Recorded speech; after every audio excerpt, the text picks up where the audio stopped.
Friendship Pot, Cleaning Spray, and the new sprinklers are just a few of the insane tools you're about to see in this video, starting from the easiest ones to get all the way up to the divine and most valuable ones in Grow a Garden. And at the end of the video, I'll even show each of the new special sprinklers added, how to get them and what they do differently, starting with Watering Can. The classic and reliable tool that walked so the divine tools could run. The watering can, a common tier tool, is easily found at the gear shop, costing 50,000 shekels and has exactly 10 uses. There's nothing too special about how it looks, except for the fact that this part definitely looks like a microphone. It's simple to use. It increases the growth speed where you place the puddle, right on top of where you planted the seed, obviously. And yes, its growth effect stacks. Trowel. This tool costs 100,000 shekels at the gear shop and has a very different use. It lets you move your plants from one place to another. You can do that up to 5 times, which is the number of uses it has per unit. Nothing too crazy about how it looks, but I think it's cool. Using it is simple. Just equip the trowel, select that plant that's ruining the aesthetic of your garden by sitting in an awkward spot, and you can move it to any other place on your soil. Recall wrench. This one, oh my god, it's just a scam. First of all, it costs 150,000 shekels at the gear shop, and it has a miserable 5 uses. What uses? Well, it basically just teleports you to the gear shop. Yeah, that's it. First of all, it doesn't even make sense to be a wrench skin, since no one uses that in the game. And second, who doesn't love that standard walk to the shops? Stretching your legs, looking at your garden from a distance. The only valid use for this tool would be to see one of those surprise Jandel events that happen behind the gear shop. But other than that, it's a scam. Basic sprinkler. Here's where the saga of our best friends begins. Sprinklers. This rare tier baby sprinkler costs 25,000 shekels at the gear shop and will water all the plants in its radius, increasing their growth speed and also their size. It also gives you a tiny chance for one of them to get the wet mutation, which gives it a 2x multiplier and a water-dripping skin. It lasts for 5 minutes and has this blue skin. Honestly, all the sprinklers in the game remind me of anti-tank grenades for some reason. The best part about sprinklers is that they help speed up the growth of plants that usually take ages to grow, like the coconut trees, which give you coconuts that look more like bowling balls. And right after that, absolutely humiliating this baby sprinkler, we've got the advanced sprinkler. This one's in the legendary category, costing double the previous version. 50,000 shekels, also bought at the gear shop. Its appearance is the same, basically only the color changes. It turns yellow. Worth noting that every better version of a sprinkler also increases its range. Sadly, it also only lasts 5 minutes, but it's an upgraded version, with slightly faster growth speed and higher chances of triggering a mutation than the basic one, which significantly increases your plant's value. And I know all of you only care about the money, right, you little greedy creatures? But these two don't even come close to the next insane sprinklers coming up on this list, with extremely OP effects, like overgrown plants, chances of super rare mutations, and even new mechanics from the most recent sprinklers added. So, to learn how to get all of them, stay until the end of the video, because the next one is Star Caller. The next legendary item on the list, but it's not found at the gear shop, it's in the Blood Moon shop, on that chill-looking owl sitting on top of a tomb? It also has a very chill price of 12 million shekels. Its effect is basically acting as a meteor magnet during the meteor shower event, the one where shooting stars fall. And if one hits a plant, it grants the insane mutation with a 120 times multiplier, Celestial. Sadly, it only has 3 uses, but you can place it strategically anywhere in your garden, especially near your most valuable plants, to try to force the mutation on them. Its skin is basically a red staff with that star you put on top of a Christmas tree. And we also have its younger sister, which is Night Staff. In terms of skin, the only difference is that this one's blue and has the DreamWorks logo at the top. But it has double the uses, 6 activations. And sadly, it doesn't help you get a mutation as strong as Celestial, but it helps you get 2 others. Bloodlit with a 4x multiplier, which happens more rarely, only during the Blood Moon night, and also Moonlit, with a 2x multiplier, since it's easier to trigger. Also not found at the gear shop and not bought with shekels either. It's obtained through rewards from the Lunar Glow event itself, where you can redeem specific items at each Lunar Point's milestone. To make that happen, you have to feed the peaceful version of the Chill Owl with fruits that have the Bloodlit or Moonlit mutations. Specifically, you would collect the Night Staff at 40, 110, 250, and 360 points. And at 360 points, you get 3 Night Staffs instead of just 1. You can place it anywhere, but the mutation will fall on a random plant either way. These tools definitely give you a huge advantage, right? But you know what gives you even more advantage? Subscribing to the channel, because these are the 10 subscribers who just won a gift card from my Discord group. If you didn't believe it was real, don't worry, because I'll be dropping 30 more as soon as the channel hits 20,000 subs. So leave a like, subscribe so you don't miss out, because the next tool is Pollen Radar. To start our mythical tier, we've got the first tool from the many Busy Bees event updates.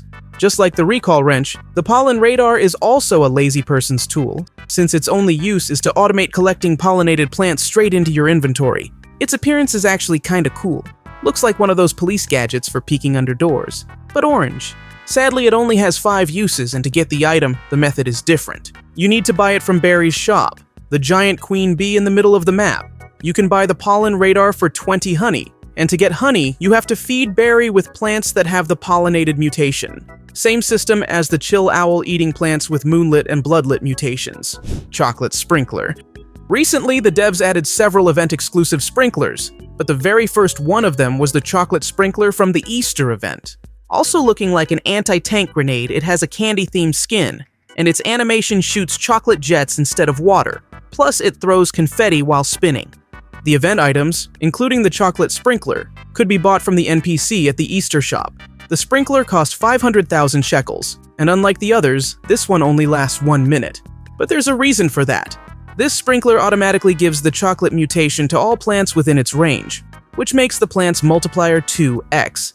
It's currently unobtainable since the event ended, but it'll definitely be available again in future events. Lightning Rod. This one can be obtained again at the gear shop, costing a humble 1 million shekels. It works exactly like the Star Caller, except it attracts lightning, obviously.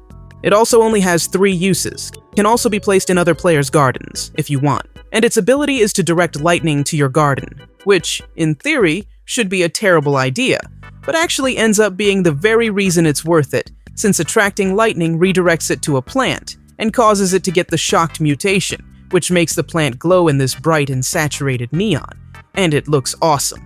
And the only thing more beautiful than that is its 100x multiplier, just slightly behind the 120x from the Celestial mutation.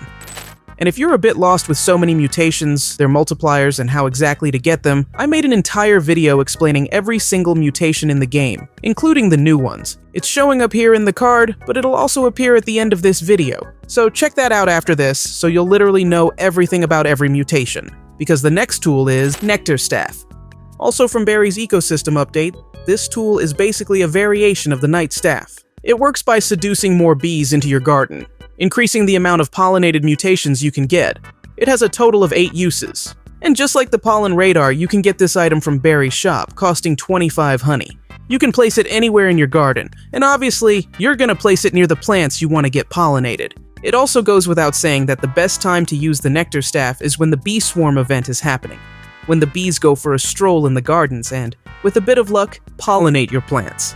Godly Sprinkler. This is the buffed version of its predecessor. It has a larger range, a different design, because now, in addition to spinning, it already has those water thrusters on the sides, and several other advantages. You can get it from the gear shop for 120,000 shekels, more than double the price of the previous version, and it also gives you better stats, faster plant growth, more frequent and rarer mutation chances, and also plant overgrowth, which is always a good thing since the selling price is influenced by the plant's weight. Its duration is also 5 minutes, same as the previous ones, and it's much harder to find in stock.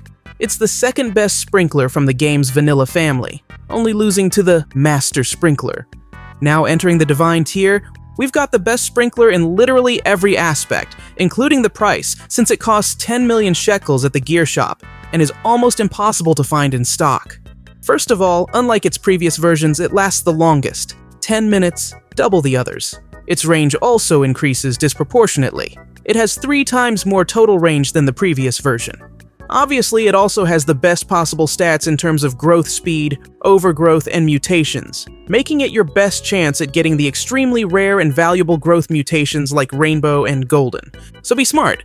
Save your best plants for when you buy the Master Sprinkler, like the Mushroom or Sunflower, because by combining insane overgrowth and growth mutation chances with a super valuable plant, you can make Elon Musk look poor with just a single plant. So the master sprinkler is your best friend. And you know what friendship reminds me of? The friendship pot. I have no idea why this costs 15 million shekels, but it does. It was one of the things added in the recent friendship update, and you can also get it at the gear shop. It's the only tool in the game that doesn't have limited uses. It's permanent until you decide to destroy it. It's also the only item in the game that requires the attention of 2 players to work. When you buy it, you click on your friend in the same server to send an invite to use the pot. And if they accept, they also receive a copy of the pot with your name linked to it. Then, you place the pot somewhere in your garden, and they place it in theirs. From there, you have to tend to the pot in their garden every 24 hours. And they have to do the same in yours. That's how the plant grows. Apparently it can grow forever. But the thing is, it works like a streak. Meaning, if either of you forgets to tend to the plant before the timer ends, it disappears and you'll have to grow it all over again. Basically, it's the TikTok streak, but in grow a garden. It's super expensive, puts you and your friend in a prison and you can't even sell the plant or anything. It just stays there as decoration. And to flex that, you have a friend in the game. In short, friendship is expensive and you shouldn't buy it. Buy a master sprinkler instead. It costs a third less and is 1,000 times more worth it. Cleaning spray. Along with this scam of the friendship pot, we also got this other useless tool added in the latest update, the Crafter's Update, which causes more trouble than it helps, and is also extremely expensive, costing 15 million shekels. Its appearance is similar to the Pollen radar, but it's a water spray. Its effect is literally to remove all mutations from the selected plant. Also, it's limited to just 10 uses. In the name of Jandel, who would want that? Mutations are the most valuable things in the game. But, however, nevertheless, I tricked you, because it can and should be used as a crafting item to create its mutation spray variations that are actually worth it. Chocolate spray, pollinated spray, and the best one, the shocked spray. In this update, there's a chill bear bee next to Berry the bee, who crafts wild items using specific materials. And this cleaning spray is the base item to craft the mutation spray variations. The items for the chocolate spray are cleaning spray, cacao, and 20 honey. The items for the pollinated spray are cleaning spray, bee balm, and 25 honey. And the items for the shocked spray, the best one and the only one that's truly worth it, are cleaning spray, lightning rod, and 250 honey.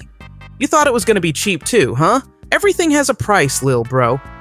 Favorite tool. I swear to God, this tool could be way cheaper than it actually is. You can buy it at the gear shop for 20 million shekels. Starting with how it looks. It's a red heart-shaped padlock with 20 uses that leaves a heart on the plant it's used on and has a very specific use. You know when you're innocently harvesting those specific plants in your garden, which is now looking more like the Amazon rainforest in Brazil with all the grass and fruit trees you planted. And even though you're 3 planets away from your most valuable plant, full of mutations and the size of Jandel when he shows up in ADM mode during events, you still end up accidentally harvesting it and losing all that future potential of having the most valuable plant in the entire game, just because the Roblox hitbox is a joke and it makes you want to never play the game again? Well, the favorite tool solves exactly that. You lock the selected plant so there's no risk of accidentally harvesting it, saving it for later. But remember, to unlock the plant, you have to use the lock on it again, and that also costs one of your 20 uses. Harvest tool. Here we've got the tool SpongeBob uses to catch jellyfish. I have no idea why it looks like that. You can get it at the gear shop for 30 million shekels, making it the most expensive tool in the entire game so far. It only has 5 uses, and it's also a lazy person's tool. It basically collects every unit of the selected plant type that exists in your garden. For example, if you click on an apple, it'll collect every apple that exists in your garden all at once. But unlike other specific tools, this one's actually useful. For instance, say you've got the biggest coconut tree in the game's history. Since helicopters haven't been invented in the game yet, you'd have to do it like your ancestors and climb the tree to get those bowling ball-looking coconuts, which is boring. So, with the harvest tool, you can just click on a coconut from a smaller tree in your garden, and it'll automatically collect all of those bowling balls, including the ones from your Godzilla tree. Honey Sprinkler. This is the second event-exclusive sprinkler in the game, alongside the chocolate sprinkler. You can buy it at the honey shop for 30 honey. It has this cool skin that looks like the godly sprinkler, except it has a honey jar on top, and obviously sprays honey instead of water. Its effect lasts just 1 minute. It gives every plant in its radius the honey-glazed mutation, which has a 5x multiplier and makes the plant drip honey. So yeah, it's way better than the Easter event sprinkler, which only gave the chocolate mutation with a 2x multiplier. Tropical Mist. All these new sprinklers can only be obtained by crafting at Busy Bear, and every item used has something to do with the sprinkler's specific bonus. The Tropical Mist, for example, has this palm tree appearance. Its effect is to significantly increase growth speed and size bonus for tropical plants like coconut, dragon fruit, mango, cacao, and watermelon, and it lasts 4 minutes. To craft it, you'll need 1 coconut, 1 dragon fruit, 1 mango, and 1 godly sprinkler. Berry Blusher. This one has blueberries hanging from it. Its effect is also super exaggerated, just like the other sprinklers on this list, obviously for its specific plant family. It works for plants from the berry family: blueberry, strawberry, raspberry, celestaberry, and grapes. Berry. However, it only lasts 1.5 minutes. Crafting items are grape, blueberry, strawberry, and also 1 godly sprinkler. Spice Spritzer. This one literally has the skin of a hot sauce bottle, and yep, it sprays peppers on the plants. The plants affected are pepper, cacao, and papaya. Okay, maybe I lied about every sprinkler matching the plants they affect, because I honestly don't remember the last time I ate a spicy papaya. But anyway, this sprinkler lasts 2.5 minutes. Crafting items: pepper, ember lily, cacao, and 1 master sprinkler. So yeah, brace your wallet. This one's as spicy as its crafting price. Unlike the others, this one has a different effect. It increases the chance of plant variants, which basically means a higher chance to trigger growth mutations like rainbow and golden. Sweet Soaker. The prettiest one, with a juicy watermelon slice on top. And guess what the crafting items are? 1 watermelon, another watermelon, and another watermelon. And a master sprinkler too. Because of course, it couldn't be that easy. It lasts 5 minutes, and its effect gives max size bonus to 3 specific fruits: watermelon, moonmelon, and pumpkin. And yes, they get huge. It sprays watermelon juice with seeds on the plants during the animation. Flower Froster. This pink flower-skinned sprinkler lasts 2.5 minutes. It takes 1 hour to craft, like all the other special sprinklers, and is made with orange tulip, daffodil, advanced sprinkler, and also 1 basic sprinkler. Its effect is to apply the frozen mutation to all plants in the flowers category. It sprays pink water and rose petals in the animation. Stalk Sprout. This sprinkler here only works on the big boys: beanstalk, bamboo, and mushroom. Its effects are a major growth speed boost in immediately applying the wet mutation. It also lasts 2 minutes and can be crafted with bamboo, beanstalk, mushroom, and 1 advanced sprinkler. Its appearance is, I don't know, like a ship propeller, and it sprays this green water in the animation. And if you want to know literally everything about all mutations, including the newest ones, just click this video right here. And don't forget to drop a like and subscribe to the channel to join the next gift card giveaway when we hit the 20,000 subs goal, alright? I'll see you in the next video.